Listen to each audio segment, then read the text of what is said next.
It's good to be back with you for another day as we finish our Bible study on the topic of peace. My name is Kevin Young, and I have the privilege of serving here at Christ Table as lead clergy. If you'd like to know more about Christ Table, all you need to do is visit the URL that is right there, www.christstable.today. Sign up for the email list there. And we are here for those who are disconnected, disillusioned, done with the church, or for those who are just looking for some sort of a secondary discipleship opportunity. And that is why we are here. Now, I also want to let you know that there are a few resources that you can take advantage of in this study today, or if you want to go back from the very beginning and start, you can do that as well. These are all archived wherever you're watching this from. All you need to do to get the study resources is go there to go.christstable.today/peace. There you're going to find a couple of downloads, a list of all the readings of this study, as well as a second PDF that will give you all of the days of this study, along with a question each and every day, some space in order to work that question. And so it's really just a great resource. It's absolutely free, no strings attached. Now, I will say, if you'd like a printed copy of that resource as you go through this study, super simple to get that. All you have to do whenever you go to that URL right there, there's a button that says get the box. That box has this, as well as several other spiritual formation resources as a part of that. We send that off to you. It helps you out. It helps us out. We actually send those to our regular givers, just every single Bible study that we do, as far as a just kind of a gift to them. And so if you'd like to be that, all you need to do is just become a regular donor here at www.christstable.today. But if you want this box in particular, then you got to go to that URL, and that will help you get it there. Now, one other thing before we get into the study today that I want to make sure that you are aware of is this book, Reconstructing Your Faith. It's been out a few weeks, and I want to make sure that you are aware of everything about it, because for a lot of people who find that Christ Table or the work that I do is helpful, this is really going to take you the second step and third step and a lot deeper. And this is also something really easy to hand off to other people who may be struggling with doubts or questions of their faith. If you'd like more information or would like to get a copy, all you've got to do is visit the URL right there, drkevinyoung.com. You can get on Amazon, Barnes & Noble, Bookshop, Books A Million, and you can actually get it by walking into any Barnes & Noble bookstore in your area. So today we finished the study with a passage that's going to be relatively familiar to a lot of people. If you're watching this live or near live, then this passage is going to feel a little bit out of place, because this is traditionally seen as being a Christmas passage. The interesting thing, though, about Isaiah 9, 6, and 7 is that, early in the morning, this is not really written to be a passage about Advent or about Christmas or really about the birth of the Messiah per se, at least the way that we understand it and we see it. But our topic is peace. Our topic isn't necessarily the Messiah or Christmas, but all of those lines are going to get crossed a little bit today as we jump into our Bible study text. And so why don't we just go ahead and do that. In Isaiah chapter 9, verse 6, "For to us a child is born." And you're like, oh yeah, I recognize that passage, right? "For to us a child is born, a son given to us, and the government will rest upon his shoulders, and he shall," or I'm singing the song and quoting the King James, which I memorized this in, even without reading it, "and he will be called," and you can probably fill in the next words. Now this text is not, stick with me here. This text is not written about Jesus. This text is written about the Messiah, the Jewish Messiah that will come, a promised one whom will be seen as being the Savior of the Israelite people. And so this son is given to them. This son is given to us. The text says it's born to them. The government will rest on his shoulders. He will lead in all things. And then there are 8 Hebrew words that we kind of connect two together and make 4 phrases. But these 8 Hebrew words are all descriptive of that individual. Wonderful, Counselor, Mighty, God, Everlasting, Father, Prince, Peace. Now the connections there are understandable. Wonderful Counselor, Mighty God, Everlasting Father, Prince of Peace. The easiest one of these things perhaps to bring, at least on the basis of what the Hebrew is implying will happen with this individual, is actually peace, the Prince of Peace. The others of these are probably far more difficult to attain, maintain, retain than peace. And we all know how difficult it is to maintain, retain peace, right? But his government and its peace will never end. As we think about this idea of there being one who will bring peace into the world, there are a few thoughts that come to mind. First of all, here, that the promise of the Davidic covenant is that God's people will not be oppressed again and that they will have rest from their enemies.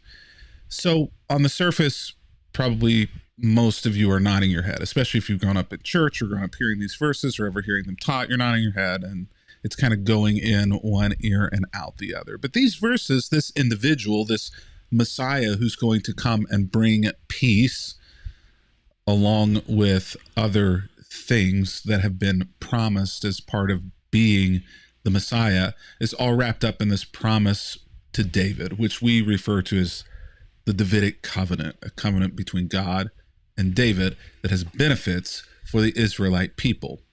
And this is probably the primary benefit, that God's people will not be oppressed again whenever this Messiah comes and this rule reigns, and that they will have rest from their enemies. So if we're being honest here, and you may have caught how I said this in the beginning, this passage is not written about Jesus. At least not yet and not fully. And this makes it really difficult. Let's just be kind of honest here. The reason why the Jewish people do not see Jesus as the Messiah is because Jesus does not fulfill the prophecies of the Hebrew texts, all of them. At least not in the way that they understood them to be written and to be fulfilled. And so we kind of come at an impasse here, because we can say, as Christians, they're wrong, it's Jesus, but also it's their text. So it kind of becomes something of a conversation, an internal family conversation between Jesus and the prophets, right? Between Jewish people and their own prophets and Jesus, as to whether or not Jesus' different way of fulfilling them has been fulfilled. But even at the end of the day, even if we look at Jesus and conclude, yes, Jesus is the Messiah who is written about here, not all of the things that are promised have been fulfilled, even in a spiritual sense. Many of the things that are called for are very literal. Peace. Not just an internal peace, but an external peace. A lived peace, that there would be, 2 Samuel 7, that there would be rest from their enemies. It's really not something that Israel has ever known. And so theologically it becomes messy. How does Christianity and Christians get there? Well, by filtering this through a now and not yet. That a part of the promise of the Messiah was fulfilled in that time, but another part of the promise of the Messiah is a not yet, that there's an eschatological, that there's a end times or later fulfillment to the prophecy. But when we accept that, and if we do, when we accept this idea that Jesus as Messiah does not yet fully or has not fully fulfilled this call, that he would be the Prince of Peace alongside the other prophecies, then it becomes far more difficult for us from the outside to look at the Jewish people and say, you're in the wrong. You're under judgment because of this. Because the text that they cling to from the prophets really doesn't give any wiggle room.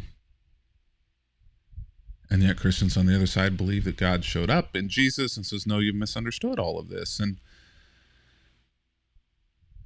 maybe rightly so.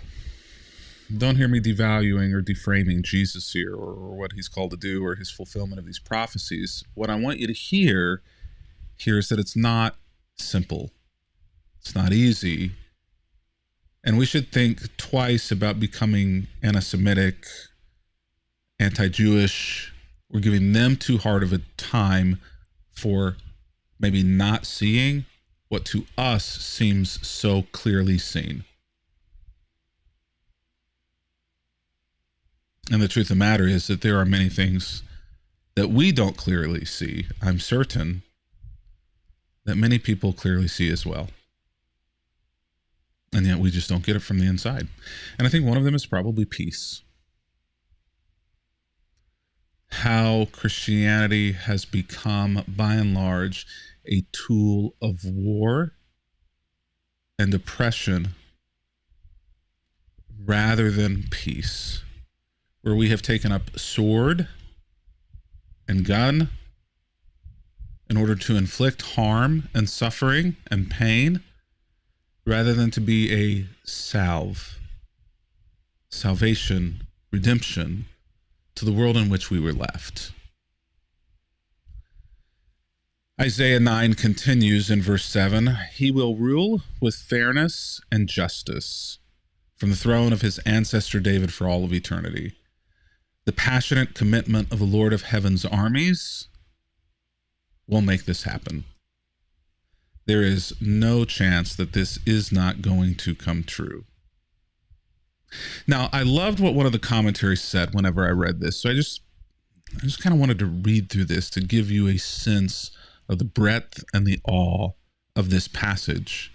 This message of hope here in Isaiah chapter 9, verses 6 and 7, functions as a reassurance that God's previous promise to the Davidic dynasty will be fulfilled in spite of all the terrible, dark circumstances that the nation has faced in the time of Ahaz. And so this promise of peace, this promise of redemption, this promise of Messiah comes during a very difficult and dark time. We all can understand that difficulty, needing some peace, needing some stability, needing to feel as though God has not forgotten us in a season of great pain and suffering. That is what's happening here in Isaiah. Light, joy, the end of war, and a new righteousness, a new righteous Davidic ruler, empowered by God himself, will replace the gloom that surrounded the nation in the middle of the Syro-Ephraimite war that they were in. In the middle of war, in the middle of trauma and chaos, God promises that there will be a replacement to this gloom. This hope was an encouragement to Isaiah and his faithful followers to continue speaking about the things of God, even if most people would not listen to it or could not understand. Think about that for just a moment in your own life. I wonder if today what you need is maybe an encouragement to you to continue focusing, following, and speaking about the things of God, even if many of the people around you just don't understand you, don't understand your faith, or have stopped listening. Don't give up your faith. Don't give up your journey for other people who don't yet get it. Live in peace, even if those around you do not. Our activity for today, use colorful pens, markers, whatever writing utensils that you have at your disposal to write 3 things that make you feel peaceful. You can draw pictures, you can write paragraphs, you can do more than 3. If you can't think of 3, you can do less than 3. but interact on things that make you feel peaceful. For me, I think I'm actually going to go the direction of Christmas, things at Christmas that make me feel peaceful, because this time of year, I need a bit of joy and mirth, and the Christmas spirit is as powerful in August as it is in December. Well, it's been good to be with you today. It's been amazing to be with you through this series. Looking forward to being back with you in a few weeks as we will kick off and launch our next Bible study. If you'd like to get in on that, all you got to do is make sure that you go to this URL right here, www.christstable.today. Sign up for the email list there, but also consider partnering with us and becoming a regular giver to Christ's Table. And that next Bible study, that entire resource kit will be in the mail to you as our gift and our thanks for your participation in helping financially support us. And we need that. We appreciate that. We cannot do this without you. So if you're able to do that, if you're a part of what we do here, please consider financially being a part of Christ's Table and blessing us so that we are able to, in turn, provide these resources and these help for others who have nowhere else to turn.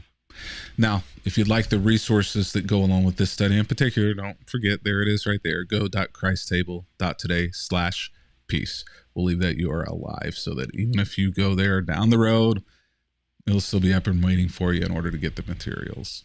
Well, it's been good to be with you today. It's been good to be with you through this entire series.